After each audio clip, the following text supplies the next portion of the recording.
misión. Y está bonito porque explica bien qué fue lo que hizo, cómo lo hizo, para que la gente empezara otra vez nuevamente a conocer a Dios. Entonces vamos a ir a Nehemías 8 del 1 al 12, ¿verdad? Sí. Si quiere alguien empezar a leerlo y luego ya le da chance a otro para que leamos un poquito cada quien. ¿Quién quiere leer? Nehemías 1 al 8. Nehemías del 1 al 8. Ajá. 8 o 1 al... No, es 8 del 1 al 12. Es el capítulo 8 del 1 al 12. del 1 al 12. ¿Quiere empezar usted allá? Sí, está Con bien, dos está capítulos, si quiere, dos versículos. Está bien. Dice, Esdras lee el libro de la ley delante del pueblo. Todo el pueblo se juntó como un solo hombre en la plaza, frente a la puerta de las aguas. Pidieron entonces al escriba Esdras que trajera el libro de la ley de Moisés que Yahvé había ordenado a Israel. El sacerdote Esdras presentó la ley ante la asamblea, que estaba compuesta por hombres y mujeres, todos aquellos que estaban en edad de la razón. Era el primer día del séptimo mes. Entonces, ya ahí, si quieren ahí, luego hay que contestar esa, porque ahí pregunta, ¿Esdras era? ¿Qué era Esdras? Ahí dice, en el 1 que usted leyó, ¿qué dice que era? ¿Qué profesión tenía? Dice, todo el pueblo se juntó como un solo hombre en la plaza. Era escriba, ¿verdad? Ahí dice que era escriba, pero también era sacerdote. Le pueden poner sacerdote y escriba, para que lo completen de una vez.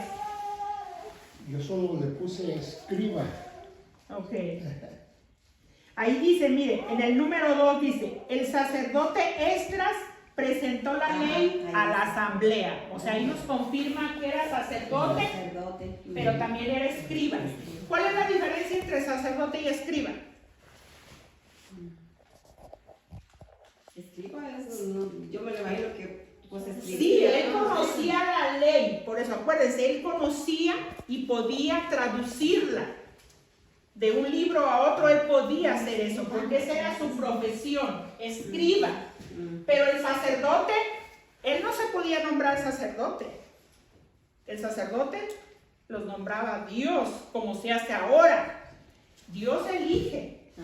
O sea, eso no es decisión de él, sino es una decisión que venía de Dios. Entonces por eso él tenía esa profesión, escriba y sacerdote. Y como sacerdote lo ungía un profeta. Exacto, no fue ungido, exacto, no era que él lo hacía solo, sino que era elegido, ¿verdad? Y se hacía el protocolo como se debe de hacer, que era ungirlo, ¿verdad? Dice el número 2, el sacerdote Esdras presentó la ley ante la asamblea, que estaba compuesta por hombres, mujeres, todos aquellos que estaban en edad de la razón. Era el primer día del séptimo mes. Estuvo leyendo el libro desde la mañana hasta el mediodía, frente a los hombres, mujeres y niños en edad de comprender, que estaban reunidos en la plaza delante de la puerta de las aguas. Fíjense, desde la mañana hasta el mediodía. ¿Qué nos quiere decir eso? Que se estaba dando todo lo que se necesitaba dar y el pueblo estaba ávido, o sea, ganoso de escuchar la palabra. Porque acuérdense que en el extranjero nada pasaba de eso. Dice, entonces todo el pueblo prestaba mucha atención al libro de la ley. El escriba Esdras, aquí ahora dice que es escriba, ¿verdad? Primero dijo que era el sacerdote, ahora está como escriba. Estaba en una tarima de madera construida para esa ocasión. Matitías, Semá, Ananías, Urías, Hilquías y Maaseías estaban cerca de él a su derecha. Pedaías, Micael, Malaguías, Jasún, Hasbanadá, Zacarías y Mesulán estaban a su izquierda. Esdras dominaba a todo el mundo. Imagínense el don que tenía de la palabra él. Porque tuvo que ser un hombre que tenía mucho don de palabra y además conocía la ley, ¿verdad? La podía pues como decir, recitar. Dice, Esdras dominaba a todo el mundo, abrió el libro ante todo el pueblo y cuando lo abrió, todos se pusieron de pie. Imagínense el respeto, como el Evangelio. lo que ocasionaba ese momento para ellos, un momento importante, histórico, donde el pueblo se volvía a reunir después de haber estado en el exilio extranjero. O sea, qué importante fue este momento que está narrando aquí la escritura de Nehemías. O sea, fue un momento histórico otra vez para ellos, porque ellos tenían años que no escuchaban, que no se sentían entre los suyos, estaban extranjeros en otro lugar. Es como aquí, cuando uno escucha el himno o a la palabra de Dios, cuando uno le empieza a escuchar en español, uno dice, ay, fui a misa en español. O sea, lo escuchas en tu propio lenguaje, te sientes que estás siendo parte de esa asamblea, ¿verdad? Dice, Esdras dominaba todo el mundo. Abrió el libro ante todo el pueblo y cuando lo abrió, todos se pusieron de pie. Entonces Esdras bendijo a Yahvé, el gran Dios, y a todo el pueblo respondió con las manos en alto. Amén, amén. Luego se inclinaron y se postraron delante de Yahvé con el rostro en tierra. Josué, Baní, Serebías, Yamín, Acub, Zabadías, Josías, Mesías, Kelita, Azarías, Yobadab, Yanán y Pelaías, que eran levitas, explicaban la ley al pueblo, mientras éste permanecía de pie. Esdras leyó el libro de la ley de Dios e iba traduciendo y explicando el sentido para que comprendieran la lectura. ¿Se dan cuenta? Ahí nos damos cuenta cómo Esdras estaba haciendo lo que el rey le había encargado, porque acuérdense que era un encargo de quién? Del rey Ciro. Bueno, era un encargo de Dios, realmente, pero el que le mandó a Esdras, aquí nos dice, pues nos da específicamente lo que está haciendo la misión entre los hombres. Todo viene de Dios, pero es a través del hombre que Dios hace el encargo, ¿verdad? Entonces, aquí abajo dice, Nehemías era... ¿Qué era? ¿Sacerdote o escriba? Excelencia. Dice, era sacerdote, en su excelencia Nehemías y el sacerdote escribas Esdras, junto con los levitas que instruían al pueblo, le dijeron a este es un día santo para Yahvé nuestro Dios, no estén tristes, no lloren. Bueno, aquí la lectura sigue, pero aquí tenemos que encontrar qué era Nehemías. ¿Era sacerdote o qué era? Era sacerdote, le van a poner ahí, Esdras era escriba, pero Nehemías era sacerdote solamente. Entonces le van a contestar ahí sacerdote, porque le está preguntando qué era. Pero hermana Silvia dice aquí que en esta ocasión su excelencia, Nehemías y el sacerdote escriba, Esdras. Sí, por eso, pero ¿qué era Nehemías? ¿Era escriba o era sacerdote? Aquí dice su excelencia Nehemías. Pues cuando... Sí, pero excelencia nomás es una palabra para resaltar. Para resaltar como el puesto que tenía como sacerdote. Ok, le llamamos Sacerdote. Póngale ahí si quiere sacerdote.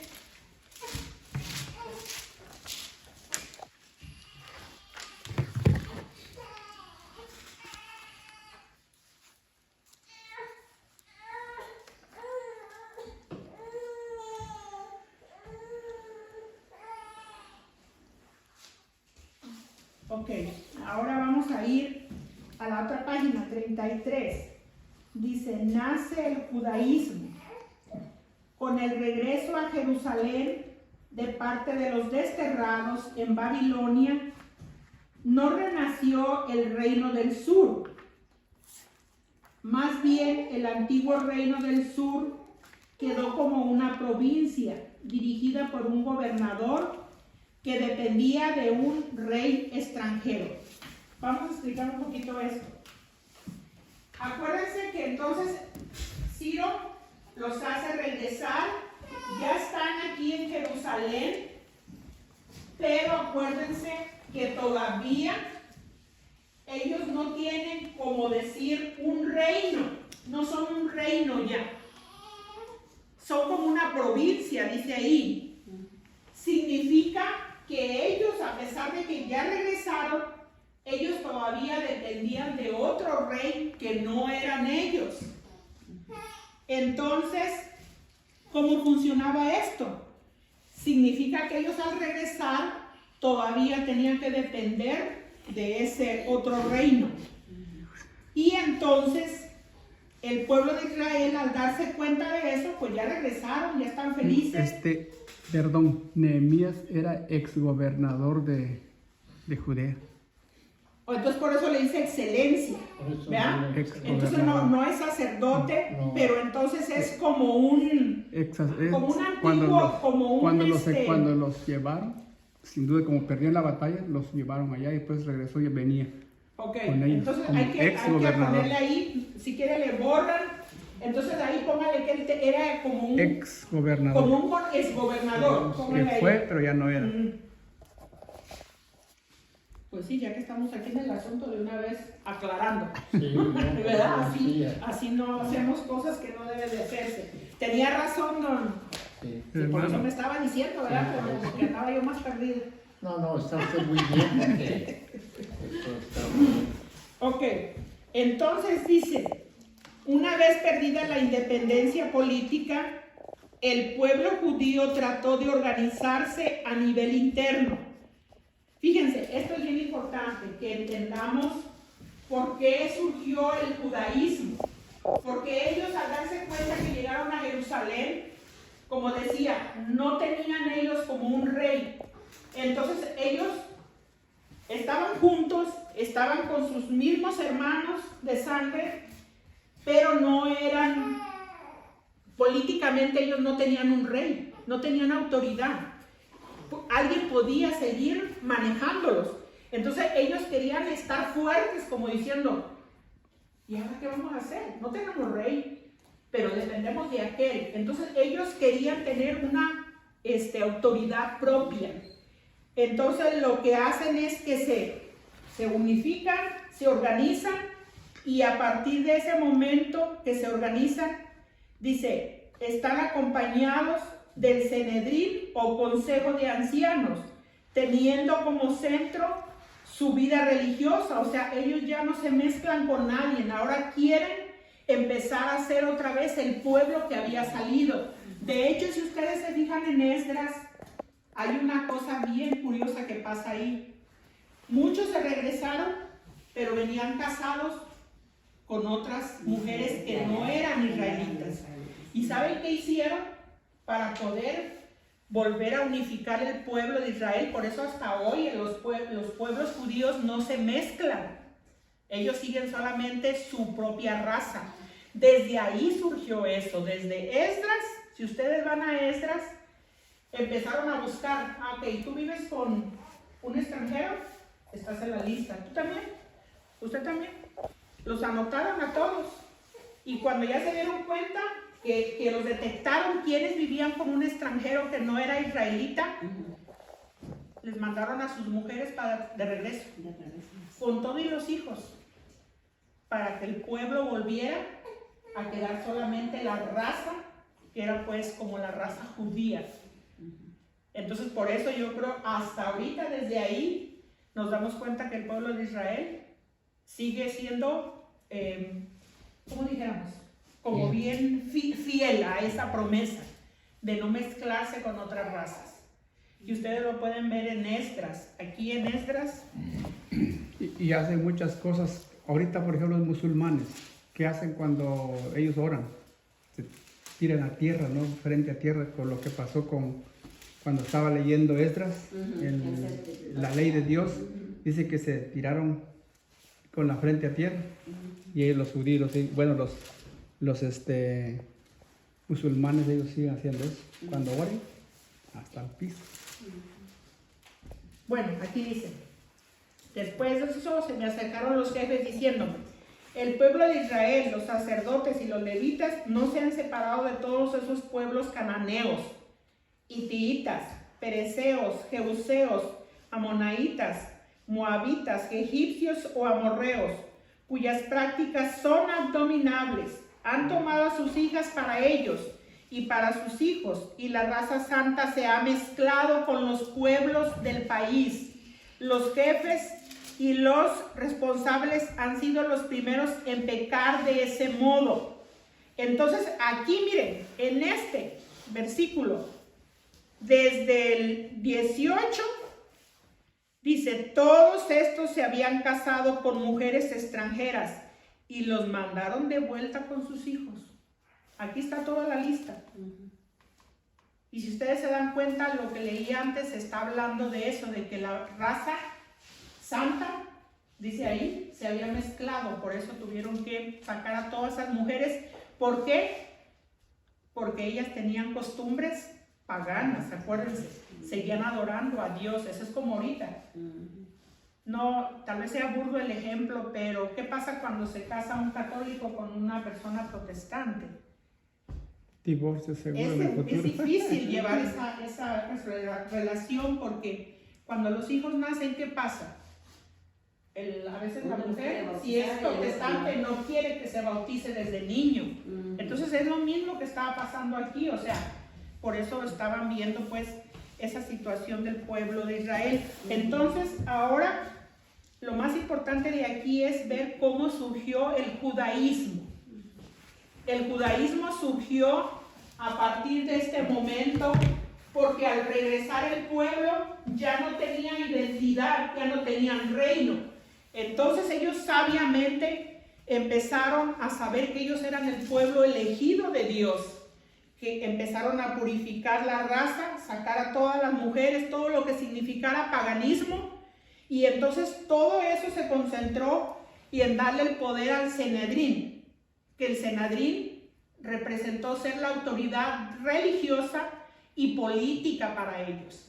O sea que ellos no le hacían caso a otras cosas para que no se volvieran otra vez a contagiar de ese paganismo. Ellos cuidaron mucho esa parte, porque ellos eran el pueblo elegido, ellos lo entendían, y también por eso empezaron a sacar a todos, y de ahí nació el judaísmo. Eso significa el judaísmo. Entonces, ese celo que ellos lograron tener, no solamente para tener como el pueblo de Israel, el elegido de Dios, sino que llevar la ley al pie de la letra. Por eso Esdras se las había leído toda, y ellos trataban pues de volver otra vez a llenar ese vacío que había habido durante muchos años. Entonces ahí abajo dice, ¿cómo te sientes al contacto con gente que no tiene fe y a veces se burla de ti a causa de tus creencias religiosas? ¿No te sientes como los israelitas en el destierro en Babilonia? Pues aquí es como la síntesis de lo que hemos estado hablando, que hablábamos al principio, de lo que significa perder tu fe, tu identidad como católico. Como los que ahora hemos visto, que igual vienen siendo católicos y se hacen aquí protestantes. Ellos pierden su identidad, al punto de que con cualquier cosita que les dicen, los sacan de ahí. Pero yo creo que ahí pasa lo que estábamos comentando al principio.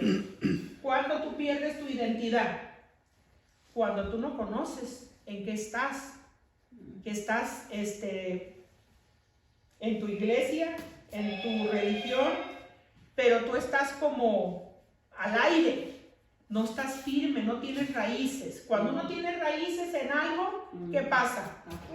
Estás fuerte, no te saca cualquier viento. Pero ¿qué es lo que ha pasado con todos nuestros hermanos que se han ido?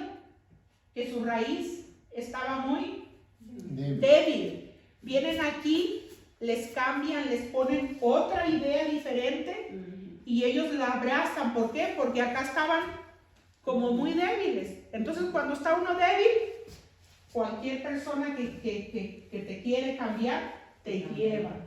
Es lo que le pasó al pueblo de Israel. Pero bueno, ellos no era tanto que estuvieran débiles, sino que ellos duraron muchos años lejos de ahí. Ahí está hablando de cuántas generaciones, 14 generaciones, así como lo dijimos ahí en el Evangelio de Mateo. 42.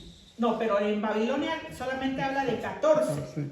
14 generaciones estuvieron lejos de Israel. Entonces, por eso, pues, está hablando aquí de que hablemos de esa parte. Ya no regresaron los que se fueron, ya regresaron. No, ya regresaron nuevos. nuevos. Entonces, de generación en generación se va perdiendo lo que sus abuelas, nuestras abuelas nos enseñaron. Si nosotros no lo reproducimos o lo sembramos en nuestros hijos, ya nuestros hijos lo van a perder. Y cuando ellos tengan sus hijos, Pues ya se perdió completamente, ¿verdad? Por eso es importante aquí que lo que hablamos de la identidad, lo que me identifica a mí, debe de tener fuertes raíces, y más lo que es la cuestión religiosa, porque lo hemos visto aquí. Tal vez tu bandera no te la quiten. El que es del Salvador defiende su bandera y conoce su himno. Yo soy mexicana, conozco mi himno y sé lo que dice. Pero si de mi religión está muy débil, aquí sí hemos visto que bastante gente católica llega al país donde hay más protestantismo, porque aquí nació el protestantismo. Bueno, no nació aquí, pero aquí le han dado alas grandes para que vuelen, y hay dinero y hay todo. Por eso aquí están los montón de sectas y de protestantes y de todo. ¿Por qué? Porque aquí y es que como también llegaron de Inglaterra, también, o sea, porque aquí es un país de extranjeros. Todos somos extranjeros. Aquí hay un país, hay de Italia, de Francia, de donde no. Y cada quien con su manera de pensar, o sea que al llegar aquí se hace un revolú, una olla de sabores y olores y de todo. Por eso es más fácil que la gente cambiemos. Porque imagínese, usted se junta con un filipino, quién sabe, tal vez si es católico entiende, pero si no, giró el lenguaje que no nos hace entendernos. Comerá, ¿no? ¿Usted quiere convertir a un filipino? Pues ¿cómo? Lo bueno es que los de los filipinos son los más católicos. Sí, hay muchos católicos. Muchos. O otra raza, hablemos de otra raza, de los italianos, De los mexicanos con americanos. de los mexicanos con los americanos. ¿Por qué?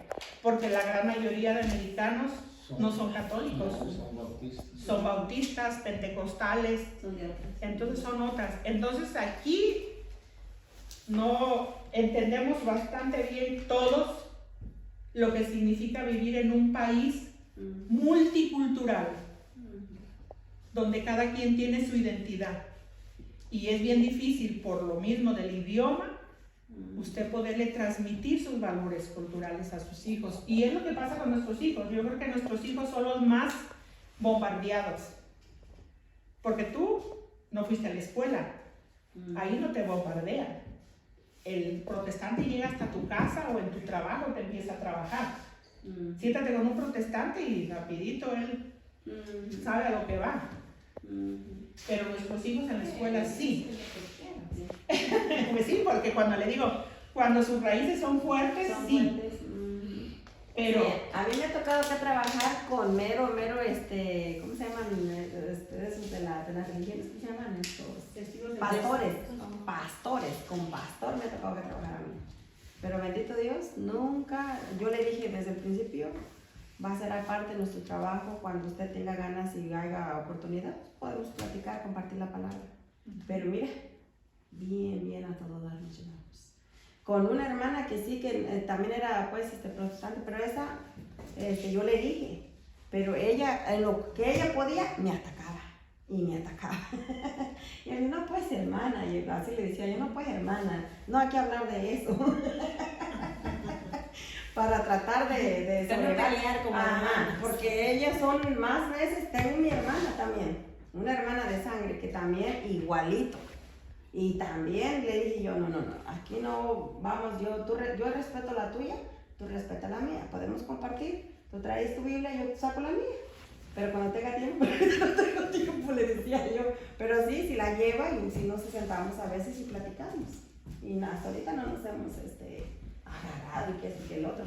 Mi hijo sí me ataca, pero estamos hablando de la palabra, no estamos discutiendo, como dice el padre Luis Toro, y es que es verdad.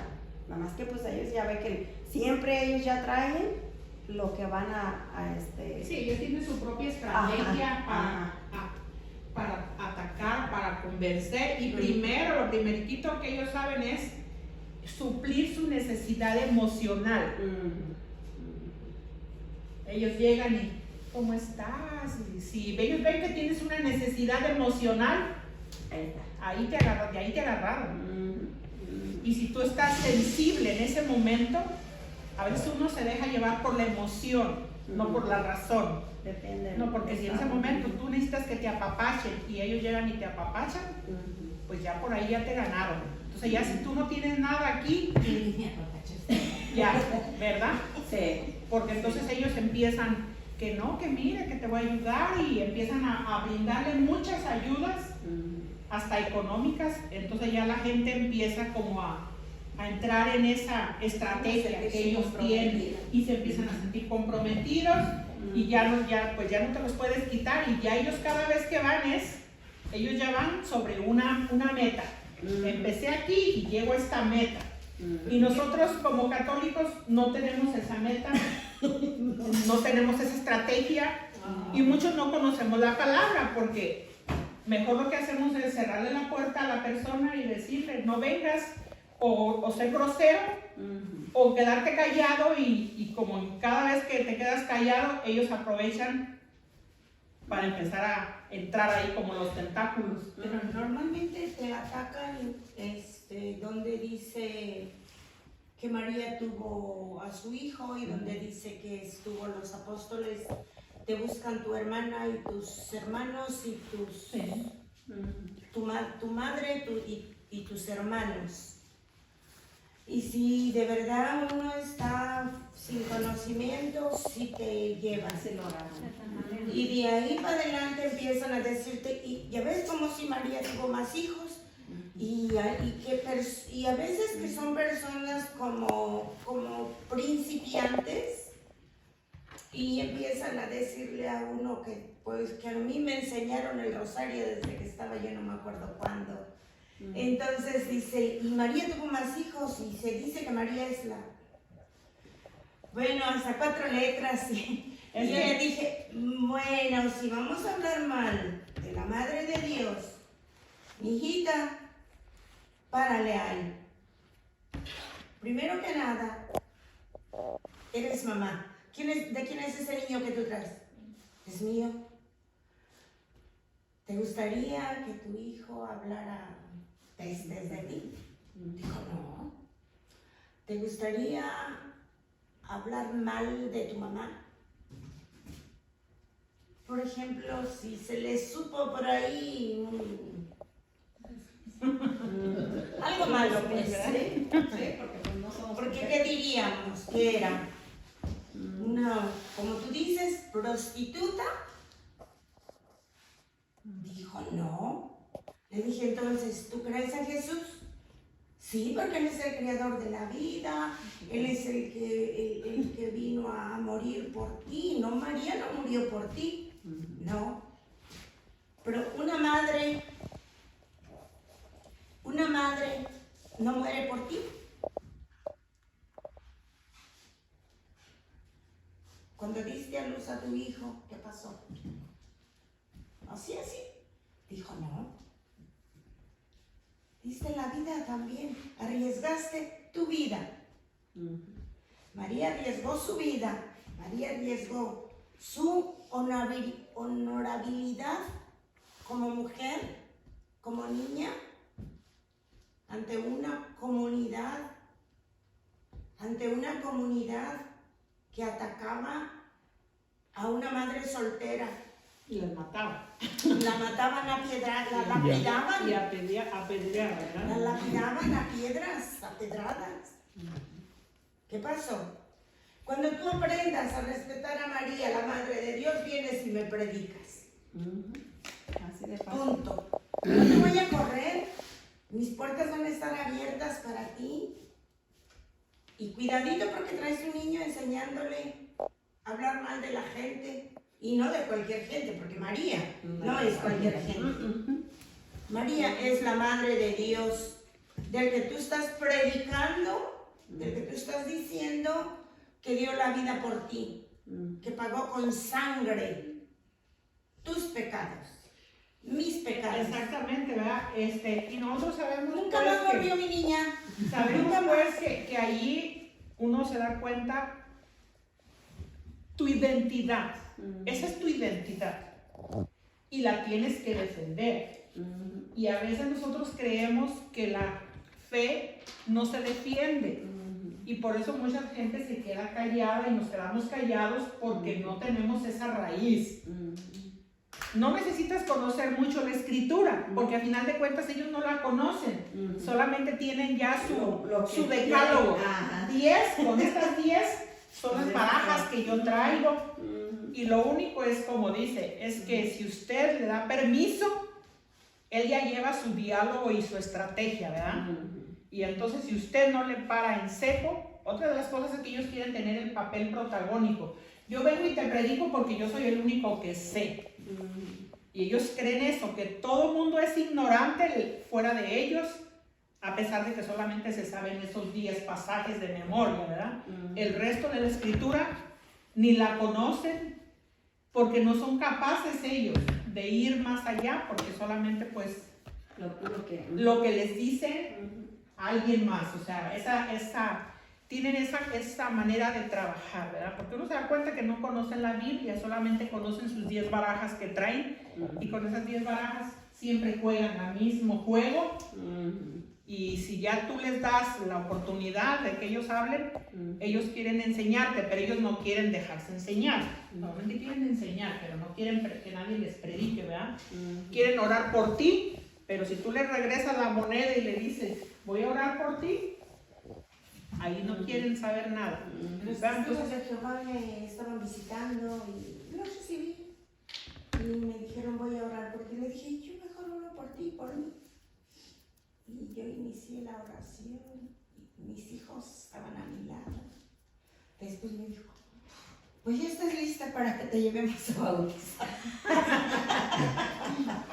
De todas maneras, ya, ¿verdad? Pues está bien, entonces ya con eso damos por terminado el librito, pues yo creo que lo básico pues lo entiende uno.